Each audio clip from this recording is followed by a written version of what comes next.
अक्टूबर 29, 1969 को इंटरनेट का इन्वेंशन होता है, पर उसका इन्वेंशन के 21 ईयर्स के बाद इंटरनेट पब्लिक को अवेलेबल होता है। और पब्लिक को इंटरनेट अवेलेबल होते ही ईयर टू ईयर उसका रैपिड ग्रोथ होने लगता है। और इस रैपिड ग्रोथ को देखकर एक लड़का सोचता है कि मुझे इंटरनेट को इस्तेमाल करना है बिजनेस खड़ा करने के लिए। और वो सोचता है कि इंटरनेट के थ्रू उसका वेबसाइट क्रिएट करके बुक्स सेल करने का।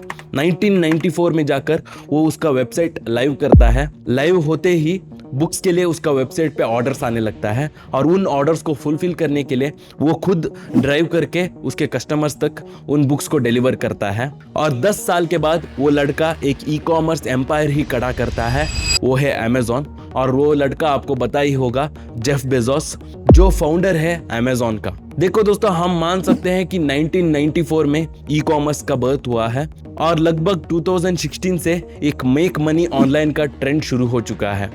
और तब से अब तक मेजॉरिटी लोग ई कॉमर्स करने चाह रहे हैं, चाहे वो ड्रॉप शिपिंग में हुआ हो या अमेजॉन में सेल करना हुआ हो या उनका डिजिटल प्रोडक्ट सेल करना हुआ हो, पर उसमें मेजॉरिटी लोग फेल हो रहे हैं। और वो इसीलिए फेल हो रहे हैं क्योंकि उनको एक ई कॉमर्स का मॉडल्स के बारे में पता नहीं है कि क्या क्या अलग अलग मॉडल्स है और कौन सा मॉडल उनको पिक करना चाहिए उनका ई कॉमर्स बिजनेस स्टार्ट करने के लिए। तो इसीलिए इस वीडियो में मैं खुद एक ई कॉमर्स एंटरप्रेन्योर होके पिछले 7 ईयर से, और मेरा इस ई कॉमर्स जर्नी एक फिजिकल प्रोडक्ट को अमेजॉन के थ्रू सेल करने से शुरुआत करके, और उसी तरह मेरा एक्सपीरियंस और नॉलेज 2019 से यूट्यूब के जरिए आपके साथ शेयर करके और एक लॉयल ऑडियंस को बिल्ड करके और उनको मेरा डिजिटल प्रोडक्ट सेल करके, चाहे वो कोर्सेस हुआ हो या एजेंसी सर्विसेज हुआ हो, और थाउजेंड्स ऑफ लोगों को उनका e commerce brand successfully launch करने के लिए गाइड करके। तो इस वीडियो में मैं आपको पहले क्या अलग अलग ई कॉमर्स मॉडल्स है, क्या क्या उसके लिए रिक्वायरमेंट रहेगा, वो एक्सप्लेन करूंगा। फिर मैं आपको मेरा रोड मैप एक्सप्लेन करूंगा कि किस तरह मेरा ई कॉमर्स जर्नी रहा है, ताकि आप अपने आप को रिलेट कर सकते हैं। और थर्ड में और लास्ट में मैं आपको सजेस्ट भी करूंगा कि अभी आपको कौन सा ई कॉमर्स मॉडल से शुरुआत करना है, ताकि आपका ई कॉमर्स बिजनेस आप रैपिडली 7 फिगर्स तक लेकर जाए। तो इसीलिए इस वीडियो को ध्यान से फॉलो कीजिए।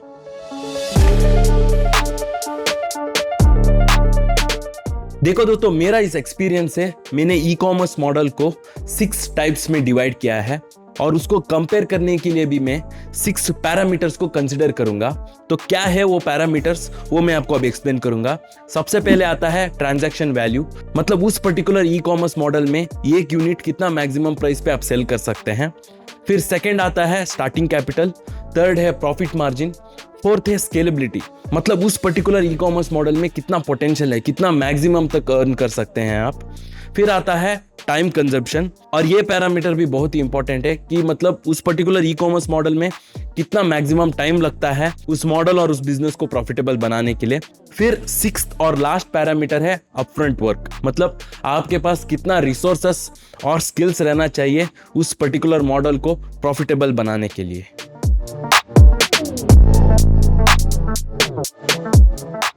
तो हमारा सबसे पहला ई कॉमर्स मॉडल है ड्रॉप शिपिंग विया एड्स। तो यहाँ जब भी मैं ड्रॉप शिपिंग कहता हूँ, इसका मतलब क्या है कि आपका खुद का वेबसाइट क्रिएट करके प्रोडक्ट सेल करना। तो इस मॉडल में आप खुद का वेबसाइट क्रिएट करेंगे। तो ज़्यादातर लोग शॉपिफाई यूज़ करते हैं, कुछ लोग विक्स और वर्डप्रेस प्लेटफॉर्म भी यूज़ करते हैं। तो यहाँ पर आप प्रोडक्ट ढूंढते हैं। बेसिकली यहाँ पर प्रोडक्ट का मेथड गेसवर्क से चलता है, क्योंकि उस प्रोडक्ट का वीडियोस देखते हैं कुछ लोग और आर्टिकल्स देखते हैं, और किसका प्रोडक्ट का व्यूज़ ज़्यादा है उसको कंसिडर करते हैं। ऑफकोर्स कुछ टूल्स भी है प्रोडक्ट रिसर्च करने के लिए, पर ज़्यादातर गेस वर्क से चलता है। और उन प्रोडक्ट को आपके खुद की वेबसाइट में आप लिस्ट करेंगे और एडवर्टाइजमेंट चलाएंगे ट्रैक्शन के लिए। ऑफकोर्स अगर आप कोई बड़े सेलिब्रिटीज़ हैं तो आपको वो सब कुछ करने की ज़रूरत नहीं है, आपके नेम से ही आपका वेबसाइट के लिए ट्रैक्शन मिलेगा। पर अगेन, यहाँ अगर बिगिनर पॉइंट ऑफ व्यू से अगर इस मॉडल को एक्सप्लेन करूँ तो ड्रॉप शिपिंग, तो यहाँ पर बेसिकली आपका खुद का वेबसाइट आप क्रिएट करेंगे और ट्रैक्शन लाने के लिए एड्स चलाएंगे। एड्स में बेसिकली फेसबुक एड्स रहता है, इंस्टाग्राम एड्स रहता है, गूगल एड्स भी हो सकता है। तो यहाँ अगर मैं ट्रांजैक्शन वैल्यू कहूँ तो 500 to 2000 रुपीज़ के अराउंड आता है। ऑफकोर्स ये प्रोडक्ट पे डिपेंड होता है। और अगर स्टार्टिंग कैपिटल कहूँ तो 50K to 1 लाख।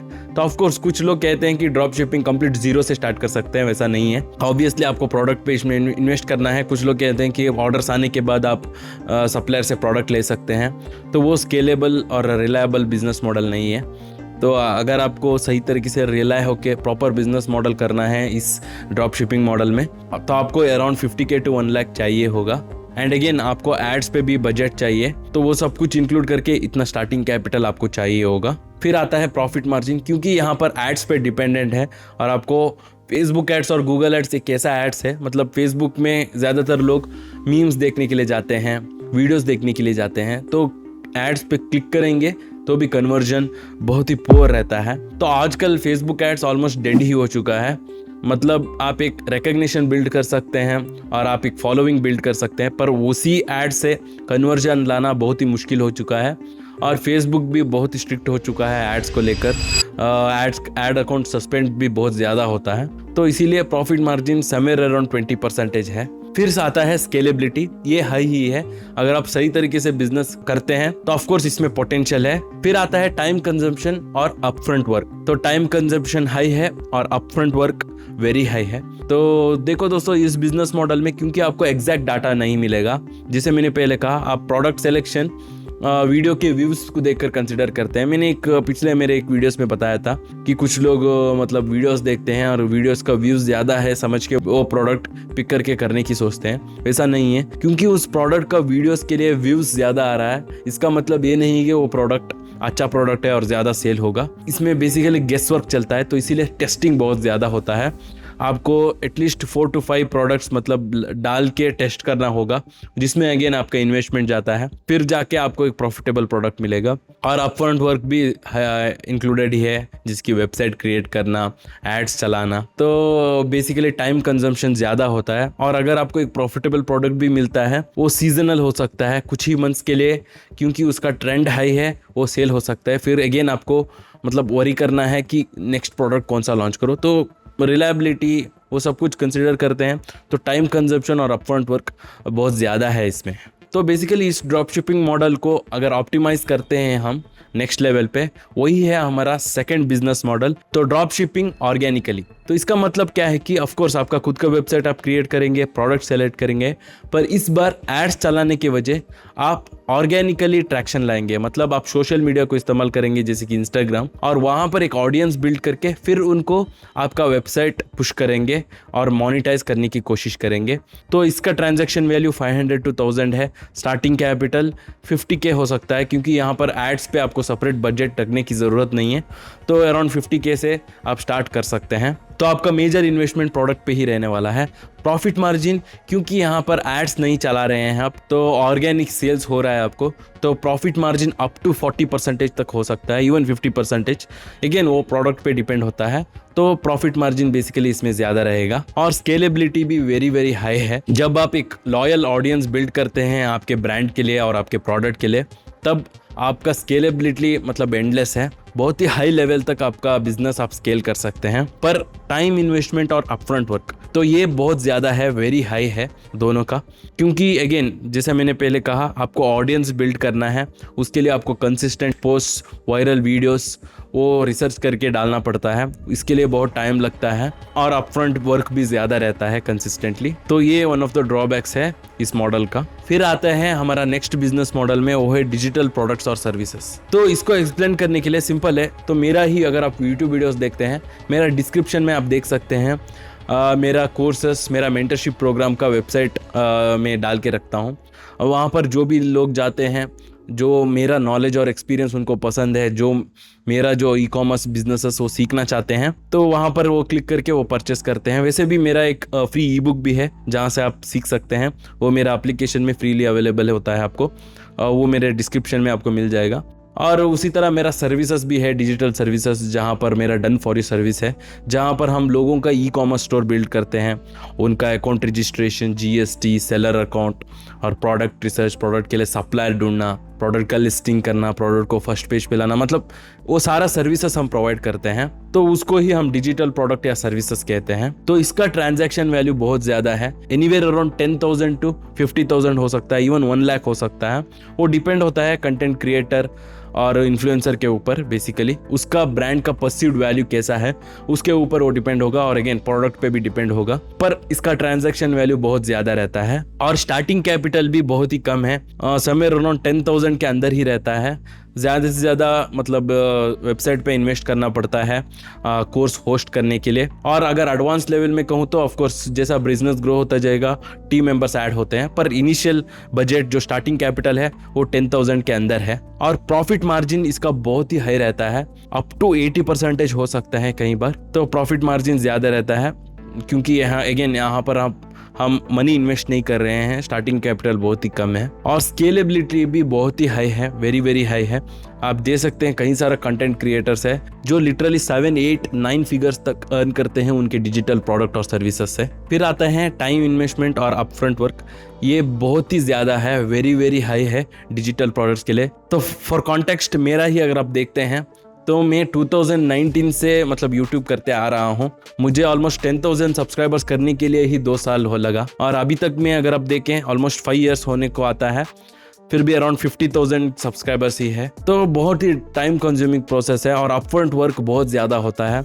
आपको इनिशियली कोई एक स्किल सीखना पड़ता है, कोई बिजनेस में उसमें एक्सपर्ट होना पड़ता है, तब जाके उस एक्सपीरियंस और नॉलेज को इस्तेमाल करके एक बेहतरीन डिजिटल प्रोडक्ट क्रिएट कर सकते हैं जो एक्चुअल में वैल्यूबल होगा। तो इसीलिए इसका टाइम इन्वेस्टमेंट और अपफ्रंट वर्क बहुत ज़्यादा होगा डिजिटल प्रोडक्ट के लिए। एक ऑडियंस बिल्ड करके फॉर एग्जांपल यूट्यूब पर आप कंसिस्टेंटली पोस्ट डालना है, वीडियोस डालना है, आपका नॉलेज शेयर करना है और उन नॉलेज और एक्सपीरियंस को कंसिडर करके कई सारा लोग आपको फॉलो करते हैं, फिर जाके आप उनको डिजिटल प्रोडक्ट या सर्विसेज ऑफर कर सकते हैं। तो एक टाइम कंज्यूमिंग प्रोसेस है, आप इनिशियल स्टेज में रिलाई नहीं हो सकते इस बिजनेस से ही। तो आपका एक्सपेंसेस कवर करने के लिए ऑब्वियसली आपको कई सारा और बिजनेसेस करना ही पड़ता है। फिर आता है हमारा नेक्स्ट बिजनेस मॉडल में, वो है एफिलिएट मार्केटिंग ऑर्गेनिकली। तो इसका मतलब क्या है कि मेरा ही वीडियोस की डिस्क्रिप्शन में आप देख सकते हैं, मैं कई बार मेरे वीडियोस में एक टूल्स इस्तेमाल करता हूं जैसे कि जंगल स्काउट या हीलियम 10 और मैं उसका एक डिस्काउंट लिंक भी मैं मेरे डिस्क्रिप्शन में डालता हूं और जो भी लोग उस लिंक से परचेस करते हैं ऑफ कोर्स उनको भी एक डिस्काउंट मिलेगा, पर जब वो ट्रांजैक्शन करते हैं हीलियम 10 परचेस करते हैं उसका थोड़ा सा कमीशन मुझे भी मिलेगा। तो उसी तरह कुछ कंटेंट क्रिएटर्स को आप देख सकते हैं, यूट्यूबर्स को जो बेसिकली फोटोग्राफी वीडियोग्राफी नीश में हैं या टेक रिलेटेड नीश में हैं, जो भी टेक प्रोडक्ट्स वो इस्तेमाल करते हैं जैसे कि कैमरा हुआ हो या लाइटिंग हुआ हो या गिम्बल हुआ हो, तो उसका जो अफिलिएट लिंक्स वो उनके डिस्क्रिप्शन में डालते हैं और उनका व्यूवर्स वहां से जाके परचेस करते हैं, उसको ही हम अफिलिएट मार्केटिंग कहते हैं। तो इसका ट्रांजैक्शन वैल्यू बहुत ही कम होता है, somewhere around 100 rupees to 500 rupees ज़्यादा से ज़्यादा हो सकता है। कुछ एक्सक्लूसिव प्रोडक्ट्स रहता है जिसका ऑब्वियसली ज़्यादा होगा, पर अगेन ऑन एन एवरेज अगर मैं कंसिडर करूँ तो 100 to 500 रुपीज़ हो सकता है। और स्टार्टिंग कैपिटल इस बिजनेस मॉडल का ऑलमोस्ट 0 ही है। और इस बिजनेस मॉडल जैसे मैंने कहा अफिलिएट मार्केटिंग में आपको अगेन एक ऑडियंस बिल्ड करना पड़ता है, तो तब जाके आप उन ऑडियंस को आपका अफिलिएट लिंक्स प्रमोट कर सकते हैं। और प्रॉफिट मार्जिन भी बहुत कम है, एनीवेयर अराउंड 2 to 5% रहता है ऑन एन एवरेज। और स्केलेबिलिटी भी वेरी वेरी पुअर है, ऐसा बिजनेस मॉडल नहीं है जहां पर आप क्रोर्स टुगेदर सिर्फ अफिलिएट मार्केटिंग से अर्न कर सकते हैं। तो ऑफकोर्स आपको वीडियोस मिल जाएगा जहां पर वो कहते हैं कि आप क्रोर्स टुगेदर अर्न करते हैं अफिलिएट मार्केटिंग में, तो वैसा नहीं होता है। अफिलिएट मार्केटिंग का पोटेंशियल बहुत ही कम है और ये मार्केट भी बिल्कुल सैचुरेट हो चुका है स्पेशली अभी इस एरा में। और टाइम इन्वेस्टमेंट और अपफ्रंट वर्क के कहूँ तो time investment obviously very high है, आपको एक ऑडियंस बिल्ड करना होगा कंसिस्टेंट पोस्ट्स वीडियोस डाल के, तब जाके उनको आप अफिलिएट लिंक्स प्रमोट कर सकते हैं। तो ऑब्वियसली टाइम इन्वेस्टमेंट ज़्यादा ही है, पर अपफ्रंट वर्क लो है क्योंकि आपका खुद का प्रोडक्ट नहीं है, किसी और का प्रोडक्ट आप सेल कर रहे हो, तो इसीलिए अपफ्रंट वर्क कम हो जाता है अगर अफिलिएट बिजनेस ही कहूँ तो बेसिकली सीधे सीधी बात है, आप अमेजॉन एसोसिएट्स में जा सकते हैं या जो प्रोडक्ट आप प्रमोट करते हैं उनका अफिलिएट अकाउंट क्रिएट करके बस एक लिंक आपको डिस्क्रिप्शन में डालना होगा या आपके ऑडियंस को शेयर करना होगा, वो चाहे आपके इंस्टाग्राम की स्टोरी में हुआ हो या डीएम करके। तो उस तरह अपफ्रंट वर्क बहुत ही कम रहता है इस बिजनेस मॉडल का। फिर आते हैं हमारा अगला ई कॉमर्स मॉडल और ये भी most well known business model है, वो है अमेजॉन FBA प्राइवेट लेबलिंग। यहाँ पर आपके खुद का ब्रांड आप बिल्ड कर रहे हो, इंस्टेड ऑफ मतलब आपका खुद का वेबसाइट क्रिएट करके, जैसे मैंने पहला बिजनेस मॉडल में कहा था ड्रॉप शिपिंग, उसके वजह आप ई कॉमर्स प्लेटफॉर्म पे रिलाय होते हैं, क्योंकि आप एक बड़ा कोई सेलिब्रिटी नहीं है और आप एड्स पे स्पेंड नहीं करना चाहते हैं, तो आप ई कॉमर्स प्लेटफॉर्म पे रिलाय होते हैं जहाँ पर ऑलरेडी उनके पास मिलियंस ऑफ कस्टमर्स है। जैसे कि अमेजोन पर सिंगल डे में ही अराउंड 67 मिलियंस कस्टमर्स सर्व कर रहे होते हैं। तो आपको एड्स पे डिपेंड होने की ज़रूरत नहीं है। ऑफ कोर्स आप अमेजोन को पे कर रहे हैं, उनका रेफरल फी, लिस्टिंग फी आप पे करते हैं। और एक चीज़ क्या है कि अमेजोन FBA प्राइवेट लेबलिंग में आपके प्रोडक्ट का पिक करना, पैक करना और कस्टमर्स तक पहुंचाना और कस्टमर्स का क्वेरीज भी हैंडल करना वो अमेजोन करते हैं। तो आप उसको बेसिकली आउटसोर्स कर रहे हैं कुछ अमाउंट, कुछ प्राइस पे करके अमेजोन के लिए। तो इसका transaction value somewhere around 500 to 2000 rupees होता है। तो starting capital anywhere around 50K to 1 lakh चाहिए होगा, क्योंकि आपको इन्वेंट्री रखना है, तो प्रोडक्ट आपको परचेस करना ही है। और उसमें ऑफ कोर्स प्रोडक्ट का कॉस्ट, शिपिंग कॉस्ट सब कुछ इंक्लूडेड ही रहता है। और प्रॉफिट मार्जिन अगर आप कहो, क्योंकि आप अमेजोन एक ऐसा बिजनेस मॉडल है जहां पर आप एड्स ज्यादा नहीं चला रहे हो, पर फिर भी आप अमेजोन को कुछ पे कर रहे हो, लिस्टिंग फी, रेफरल फी, तो आपका profit margin somewhere around 20 to 30% हो सकता है। ऑफ कोर्स वो over the years, over the months increase हो सकता है, क्योंकि आप इनिशियल बैच में कम यूनिट्स ऑर्डर करते हैं सप्लायर से, तो आपका यूनिट कॉस्ट ज़्यादा होगा। जैसा आप ज़्यादा यूनिट्स ऑर्डर करते जाएंगे, आपके प्रॉफिट मार्जिन इंक्रीज होगा। और ओवर द मंथ्स आपके लिस्टिंग के लिए रिव्यूज जब ज़्यादा होगा, आप अफोर्ड कर सकते हैं ज़्यादा प्राइस पे सेल करने के लिए, उस वजह से भी आपका प्रॉफिट मार्जिन इंक्रीज होता है। तो anywhere around 20 to 30% initial profit margin हम मान के चल सकते हैं। और स्केलेबिलिटी भी वेरी हाई है, 7-8 फिगर्स तक आप ले जा सकते हैं आपके बिजनेस को। और जैसा ई कॉमर्स और इंटरनेट यूजर्स ग्रो होंगे, तो उसी तरह इस ई कॉमर्स का सेल्स भी इंक्रीज होता जाएगा ग्रेजुअली। और टाइम इन्वेस्टमेंट, तो यहाँ पर क्योंकि आप लेवरेज कर रहे हैं अमेजोन को, सिर्फ आपका काम बेसिकली लिस्टिंग क्रिएट करना रहता है, मतलब उतना एडवांस नहीं है कंपेयर टू ड्रॉप शिपिंग। आप खुद का वेबसाइट क्रिएट कर रहे हैं, तो आपका बेसिकली प्रोडक्ट का फुलफिलमेंट भी आपको मैनेज करना पड़ता है। पर यहाँ पर वो सब कुछ आप आउटसोर्स कर रहे हैं अमेजोन के लिए, तो आप सिर्फ मार्केटिंग पे, प्रोडक्ट रिसर्च पे फोकस कर सकते हैं। तो टाइम इन्वेस्टमेंट लो है और अपफ्रंट वर्क भी मीडियम है यहाँ पर। जैसे कि मैंने कहा, आपका लिस्टिंग आपको क्रिएट करना है और मार्केटिंग पे फोकस करना है। और अमेजोन एड्स भी है, जहाँ पर अमेजोन, जो हम अमेजोन PPC भी कहते हैं, पे पर क्लिक। और Amazon PPC compare to Facebook ads ज़्यादा कंट्रोल्ड है और ज़्यादा कन्वर्जन भी होता है, क्योंकि अमेजोन पर जो बंदा जाता है ऑलरेडी कुछ परचेस करने की माइंडसेट में जाता है, तो कन्वर्जन ज़्यादा होता है। पर अगेन आपको ये एक चीज़ ध्यान रखना है कि आप अमेजोन पर रिलाय हो रहे हो, तो रिलायबिलिटी उतना ज़्यादा नहीं है। जहाँ पर अगर आप खुद के वेबसाइट के थ्रू सेल करते हैं, तो आप कंट्रोल कर रहे हैं आपके ब्रांड को। पर अगर आप अमेजोन पे रिलाय हो रहे हैं, तो बेसिकली आपका रिलायबिलिटी कम हो जाता है। पर अगेन स्केलेबिलिटी तो बहुत ज़्यादा ही है, पोटेंशियल है। पर इनिशियल स्टेज में आपका रिसोर्सेज के हिसाब से आपको बिजनेस मॉडल पिक करना है। फिर आते हैं अमेजोन FBA होलसेल। तो यहाँ पर बेसिकली सेम प्रोसेस है जो प्राइवेट लेबलिंग में करते हैं, पर प्राइवेट लेबलिंग में आप खुद के ब्रांड का प्रोडक्ट सेल करते हैं, पर यहाँ पर दूसरे ब्रांड का प्रोडक्ट आप सेल करते हैं। फॉर एग्जांपल, अगर आप सोनी का कोई ब्लूटूथ स्पीकर आप सेल कर रहे हो, तो आपको बेसिकली सोनी का डिस्ट्रीब्यूटर से लाइसेंस लेना होगा, ऑथराइजेशन लेके उनके प्रोडक्ट लेकर आपको अमेजोन पर लिस्ट करना होगा। और वहाँ पर भी आपको खुद का लिस्टिंग आपको क्रिएट करने की ज़रूरत नहीं है, जो ऑलरेडी एग्जिस्टिंग लिस्टिंग है, जहाँ पर ऑलरेडी कई सारा सेलर्स डिस्ट्रीब्यूटर से लेकर सेल कर रहे हैं, तो उसके अंदर आपको सेल करना होगा। तो यहाँ पर transaction value somewhere around 500 to 2000 होता है। पर स्टार्टिंग कैपिटल बहुत ज़्यादा चाहिए, एटलीस्ट 2 लाख आपको चाहिए होगा, क्योंकि आप होलसेलिंग कर रहे हैं, तो प्रोडक्ट तो सेम है। तो मैं आपको एक सिनेरियो एक्सप्लेन करता हूँ। फॉर एग्जांपल, आप लोग 2 लाख से स्टार्ट कर रहे हैं और मैं 10 लाख से स्टार्ट कर रहा हूँ, और हम सेम प्रोडक्ट हमने पिक किया है, सोनी का एक मॉडल का ब्लूटूथ स्पीकर। क्योंकि सेम डिस्ट्रीब्यूटर है और मैंने ज़्यादा यूनिट्स खरीदा है, तो मैं अफोर्ड कर सकता हूँ थोड़ा कम प्राइस पे सेल करने का, लिस्ट करने का। और लिस्टिंग सेम रहता है, आप देख सकते हैं अमेजोन पर लिस्टिंग के अंदर भी कई सारा लोग सेल कर रहे होते हैं। पर अमेजोन होलसेलिंग में क्या होता है कि जो सेलर बेसिकली कम प्राइस पे लिस्ट करता है उनका प्रोडक्ट, उनको ही बाई बॉक्स मिलता है। मतलब जिसके पास बेसिकली ज़्यादा इन्वेस्टमेंट है, उसको ये हमेशा बाई बॉक्स मिलता है, तो प्राइस वॉर भी ज़्यादा होता है। तो ये वन ऑफ द ड्रॉबैक है होलसेलिंग का। पर अगेन, अगर आपके पास इन्वेस्टमेंट उतना ज़्यादा है, तब आप इस बिज़नेस को प्रॉफिटेबल बना सकते हैं। और प्रॉफिट मार्जिन, क्योंकि आप दूसरे ब्रांड का प्रोडक्ट सेल कर रहे हो, तो वॉल्यूम ऑफ सेल्स आपका ज़्यादा रहेगा, क्योंकि ये ऑलरेडी वेल नोन ब्रांड है, एक ब्रांड रिकग्निशन और डोमिनेशन बना चुका होता है कस्टमर्स के अराउंड, जैसे कि सोनी है और फिलिप्स है। तो उस तरह कई सारा ब्रांड्स है जो वेल नोन ब्रांड्स है। पर इनका प्रॉफिट मार्जिन कम रहेगा। जब आप होलसेलिंग करेंगे तो profit margin somewhere around 5 to 10% होगा, कई बार 5% से कम भी हो सकता है, पर वॉल्यूम ऑफ सेल्स ज़्यादा होगा और स्केलेबिलिटी बहुत ही हाई है। इवन 7-8 फिगर्स तक आप इसको ले जा सकते हैं इस बिजनेस को। और अगर टाइम इन्वेस्टमेंट और अपफ्रंट वर्क कहूँ तो टाइम इन्वेस्टमेंट लो ही है, आप जल्दी किक स्टार्ट कर सकते हैं। तो बेसिकली अकाउंट रजिस्ट्रेशन करके अगर आपके पास इन्वेस्टमेंट है, सही प्रोडक्ट आपने रिसर्च किया है, क्योंकि अमेज़ॉन पर डाटा हमको मिल जाएगा, एग्जैक्ट डाटा मिल जाएगा। वो एक चीज़ मैं कहना भूल गया, even Amazon FBA private labelling में तो एडवांटेज क्या है कि हमको एग्जैक्ट डाटा मिलेगा। हम गेस वर्क से हम कोई प्रोडक्ट सेलेक्ट नहीं करते हैं।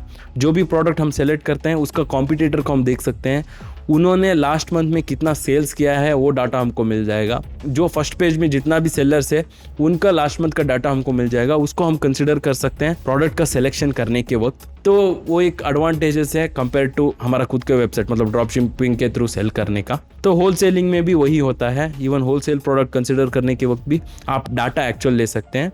तो इसीलिए टाइम इन्वेस्टमेंट और अपफ्रंट वर्क कम हो जाता है, पर अगेन आपके पास इन्वेस्टमेंट ज़्यादा रखना है इस बिजनेस मॉडल को प्रॉफिटेबल बनाने के लिए, क्योंकि आप दूसरे ब्रांड पे डिपेंडेंट है। तो reliability compare to private labelling wholesale पे कम रहता है, क्योंकि जैसे मैंने पहले कहा आप दूसरे ब्रांड पे डिपेंडेंट है प्रोडक्ट का सेल करने के लिए।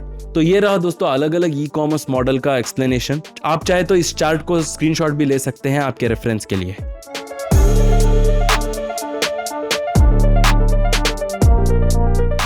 तो दोस्तों अब मैं आपको मेरा इस ई-कॉमर्स जर्नी का एक रोड मैप एक्सप्लेन करूंगा ताकि आप अपने आप को रिलेट कर सकते हैं। तो मेरे जब इनिशियल स्टेज पे था, मैं एंटरप्रेन्योर बनने की कोशिश कर रहा था, तब मैं बहुत ही डेस्परेट था मेरा एक प्रॉफिटेबल बिजनेस खड़ा करने के लिए।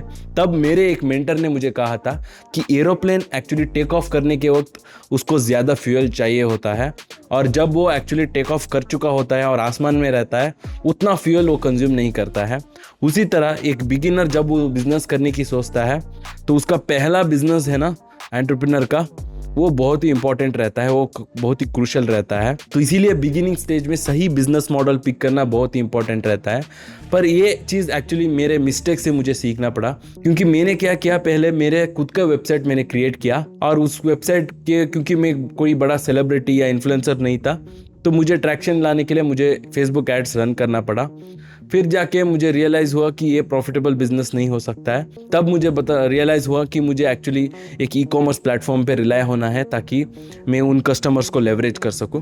तो अमेज़ॉन से मैंने शुरुआत किया फिजिकल प्रोडक्ट सेल करना। तो एक्चुअली मेरा फर्स्ट प्रोडक्ट ही ठीक ठाक था, पर उससे मैंने उतना ज़्यादा प्रॉफिट नहीं किया। पर मेरा सेकेंड प्रोडक्ट था फिजेट स्पिनर, और वो भी एक डॉलर सिंबल का फिजेट स्पिनर था। वो एक ट्रेंडिंग प्रोडक्ट था और उससे मैंने ऑलमोस्ट एक ही महीने में अराउंड 8 लाख का प्रॉफिट किया। और फिर जाके मैंने डिसाइड किया कि मैं मेरा ई-कॉमर्स का जर्नी अमेज़ॉन FBA से शुरुआत करता हूँ। फिर जाके मैंने मेरा खुद का वेबसाइट भी क्रिएट किया, और जो मैंने कस्टमर्स का डिटेल्स कलेक्ट किया था अमेज़ॉन में मेरा प्रोडक्ट सेल करके, उनको मेरा खुद के वेबसाइट में मैंने पुश किया, सोशल मीडिया के ज़रिए एक ऑडियंस बिल्ड किया। और फिर जाके मैंने 2019 में यूट्यूब स्टार्ट किया, और वहाँ पर मेरा एक्सपीरियंस और नॉलेज में शेयर करता गया। और मेरा कोई प्लान नहीं था डिजिटल प्रोडक्ट सेल करने का। एक्चुअली मैंने ऐसा सोचा था कि मैं यूट्यूब पे ग्रो होऊंगा और एड रेवेन्यू से मैं कमाऊंगा। पर फिर जाके मुझे डिजिटल प्रोडक्ट का भी आइडिया आया, और लोग मुझे कमेंट में सामने से पूछने लगे। फिर जाके 2020 में जाकर मेरा पहला डिजिटल प्रोडक्ट लॉन्च किया, वो है कोर्स। और उसी के साथ फास्ट फॉरवर्ड टू 2023, और उसके बाद मैंने 2023 में कुछ टीम मेंबर्स को हायर करके मैंने मेरा एजेंसी भी ओपन किया, जहां पर हम पूरा ई-कॉमर्स का सर्विस प्रोवाइड करते हैं। जैसे कि मैंने पहले कहा था, account registration, GST, seller account management, product research, suppliers, logistics partner, advertisement management, सब कुछ उसमें आ जाता है। और एक्चुअली अभी 2024 में मैं अभी एक्चुअली सॉफ्टवेयर फील्ड में भी जा रहा हूँ, ई-कॉमर्स रिलेटेड ही। तो जो टूल इस्तेमाल होता है प्रोडक्ट रिसर्च करने के लिए, जैसे कि हीलियम 10, उसी तरह मेरा खुद का टूल मैं बनवा रहा हूँ डेवलपर्स को हायर करके। तो इस तरह मेरा ई-कॉमर्स जर्नी रहा है। तो अगर मैं आपको सजेस्ट करूँ, जैसे कि अब 2024 और 2025 इसमें आगे जाकर कि कौन सा ई-कॉमर्स बिजनेस मॉडल आपको करना है, तो आपको कंबाइन करना है। तो मैंने आपको 6 ई-कॉमर्स मॉडल्स एक्सप्लेन किया था कुछ देर पहले। तो आपके रिसोर्सेस के हिसाब से और आपके इन्वेस्टमेंट के हिसाब से तो आपको पहला एक ई कॉमर्स मॉडल पिक करना है और उसको पैसिव बनाना है। तो ई कॉमर्स स्टार्ट करने का मेन रीज़न ही यही है कि उससे टाइम, लोकेशन और फाइनेंशियल फ्रीडम अचीव कर सकते हैं। उससे क्या कर सकते हैं, ऑफ कोर्स इनिशियली आप अपफ्रंट टाइम और मनी इन्वेस्ट कर रहे हैं, पर कुछ देर के बाद जब आपका बिजनेस प्रॉफिटेबल हो जाता है तो आप पैसिवली उससे अर्न करते हैं।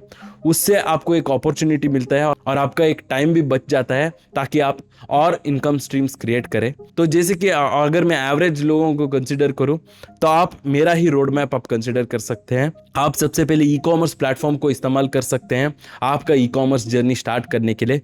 फिर जाके आपका खुद का वेबसाइट क्रिएट कर सकते हैं और एक लॉयल ऑडियंस बिल्ड करके और आपका एक personal private label brand build कर सकते हैं और उसी तरह उसको स्केल करते जा सकते हैं। अगेन आपको तब पता चल जाता है कि जितना ज़्यादा प्रोडक्ट्स आप लॉन्च करेंगे उतना ज़्यादा आपका रेवेन्यू और प्रॉफिट इंक्रीज हो जाएगा। तो ये सही मॉडल रहेगा, क्योंकि मेजॉरिटी लोग स्पेशली बिगिनर्स इस बिज़नेस में इसीलिए फेल होते हैं क्योंकि वो सेग्रीगेट हो चुके हैं। कुछ लोग ड्रॉप शिपिंग करना चाहते हैं, कुछ लोग अमेज़ॉन FBA करना चाहते हैं, कुछ लोग अमेज़ॉन होल सेलिंग करना चाहते हैं। तो इसीलिए मैंने इस वीडियो में सारा ई कॉमर्स मॉडल मैंने एक्सप्लेन किया और जब वो सभी चीज़ जान के कंबाइन करके आपका अप्रोच रखेंगे तभी आप सही तरीके से एक प्रॉफिटेबल ई कॉमर्स बिजनेस खड़ा कर सकते हैं। तो उम्मीद करता हूँ ये वीडियो आपको हेल्पफुल हुआ होगा। और जैसे मैंने पहले कहा, अगर आपको ई कॉमर्स सीखना है मेरे ई बुक से आप सीख सकते हैं। उसमें कंप्लीट मैंने 7 ईयर्स का एक्सपीरियंस इस्तेमाल करके उसको लिखा है। सारा अमेज़ॉन FBA का प्रोसेस, प्राइवेट लेबलिंग, सब कुछ मैंने एक्सप्लेन किया है, वो आपको डिस्क्रिप्शन में मिल जाएगा। और अगर आपको 2024 आगे आने वाले साल में एक 7 फिगर ई कॉमर्स बिजनेस खड़ा करना है तो वो किस तरह करना है इस वीडियो में मैंने स्टेप बाय स्टेप एक्सप्लेन किया है, चेकआउट कीजिए। और इसी तरह मेरे साथ जुड़े रहिए, मैं आपके साथ और भी ई कॉमर्स का नॉलेज और एक्सपीरियंस शेयर करता रहूँगा। तो बस धन्यवाद दोस्तों, फिर मिलेंगे।